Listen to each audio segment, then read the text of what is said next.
close your eyes. Imagine a vast, silent ocean. This ocean is your consciousness. Right now, the tide is receding. The lights of the world are growing dim. The temperature of your skin drops by just 1 degree. You are beginning a journey into the most complex object in the known universe. Inside your skull, 86 billion neurons are beginning to hum a different tune. It is a low frequency, a slow, rhythmic pulse. Think of these neurons as tiny fireflies in a dark forest. During the day, they flicker frantically, but now they are beginning to blink in unison. As you drift, you enter the hypnagogic state. This is the thin veil between waking and dreaming. You might see geometric shapes or hear the faint sound of your name. It is the brain's theater testing its lights before the play begins. Why do we dream? Science tells us that dreaming is the brain's way of filing the day's paperwork. Imagine a librarian in a grand, infinite library. Throughout the day, books have been piled haphazardly on the floor. While you sleep, the librarian carefully picks up each book. She decides what to keep and what to discard. This is memory consolidation. Your brain is weaving the threads of your experiences into the tapestry of your long-term memory. In the quiet of the night, the mind is not resting. This occurs when the prefrontal cortex, the part of the brain responsible for logic, flickers back to life while the rest of the mind remains in deep REM sleep. It is like waking up inside a movie. You realize that the walls are made of thought, and the floor is made of memory. During this time, your brain activates the default mode network. Think of this as the screensaver of the human soul. When you are not focusing on a task, your mind wanders to the past and the future. It explores possibilities.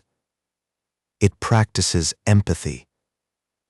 It is the workshop where the self is built. Every night, your brain undergoes a physical cleaning. The glymphatic system opens up.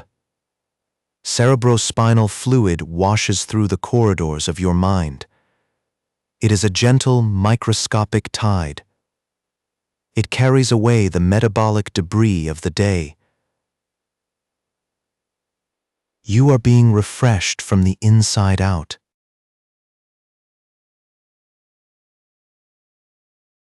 The mind is built upon hidden foundations, tiny rules that govern how we see the stars. Consider the mere exposure effect. It is a gentle psychological law. The more we see something, the more we tend to like it. Like a well-worn path through a meadow, the brain finds comfort in the familiar. It likes the songs we have heard 100 times. It likes the faces we recognize. Familiarity is the brain's way of saying, "You are safe here." Then there are mirror neurons. These are the cells of empathy. When you watch someone sip a warm cup of tea, your brain fires the same neurons as if you were tasting it yourself. We are wired to echo one another. We are a choir of silent repetitions. We are never truly alone. Even in the silence, our brains are built to hold the experiences of others. Think of the psychology of color. Why does blue feel cold? Why does green feel like a breath of fresh air? Short wavelengths of light hit your retina and travel to the hypothalamus. Blue light tells the brain the sun is up. Red light suggests the embers of a fire. Your mood is a symphony played. But once the task is mastered, the basal ganglia takes over. It turns the action into a chunk. It becomes a quiet, automatic program. This allows your conscious mind to float away to higher things. Have you ever wondered why we forget? Forgetting is not a failure. It is an essential function. Imagine if you remembered every blade of grass you saw today. Your mind would be cluttered with noise. Forgetting is the pruning of the garden. It clears the way for what truly matters. We are susceptible to emotional contagion. Like a yawn that travels across a room, emotions are ripples in a pond. If someone nearby is calm, your own heart rate may begin to slow. We are connected by invisible threads of biology.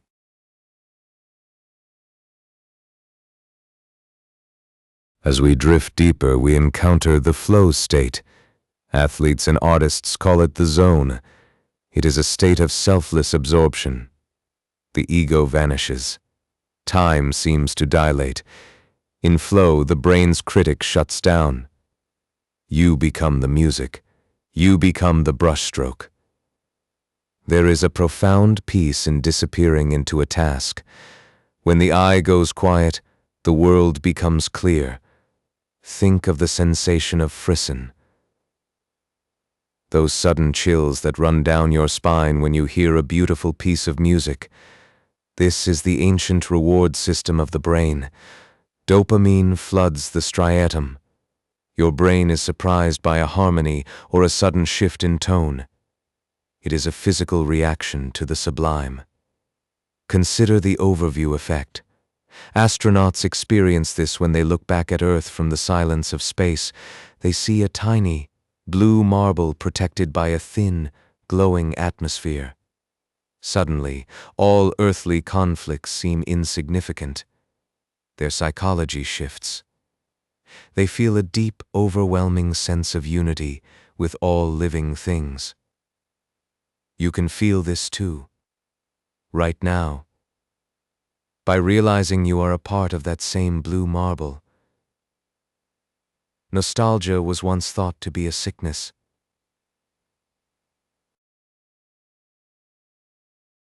The power of awe is perhaps the most healing of all emotions.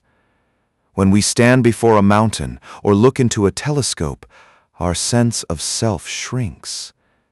This small self is a healthy self. It reduces stress. It fosters kindness.